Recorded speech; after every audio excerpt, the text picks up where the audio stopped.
જામનગર એક કારખાનેદાર પર છરીથી હુમલો થયો સીસીટીવી સામે આવ્યા છે। હુમલો થવાનું કારણ છે બે જણનો ઝઘડો શાંત પાડવામાં કારખાનેદાર સંદીપ નારિયા વચ્ચે પડ્યા હતા। ઉશ્કેરાઈ ગયેલ માણસ દ્વારા સમાધાન કરાવવા ગયેલ ભાઈને છરીના ઘા મારવામાં આવ્યા હતા। ઘાયલ વ્યક્તિને તાત્કાલિક હોસ્પિટલ ખાતે ખસેડવામાં આવ્યા। Story report by Sandeep Chavda, Rajkot. Gulzare Mustafa સાર્વજનિક ટ્રસ્ટ આયોજિત 13મી સમૂહ શાદી। આથી આપને જણાવતા ખુશી થાય છે કે દર વર્ષની જેમ આ વર્ષે પણ ઇન્શાઅલ્લાહ સમૂહ શાદીનું આયોજન કરેલ છે, જેના ફોર્મ ભરવાનું ચાલુ થઈ ગયેલ છે।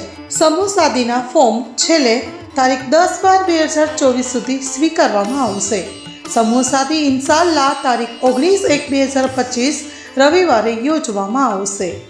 ફોર્મ મેળવવા સંપર્ક કરો Haji Mohammad Rafiq Jusab Baloch, Bharat laundry, Jat tea house સામે, મોટા Pir road, Sanjognagar, Bhuj, Kutch. Mobile number 9687314318।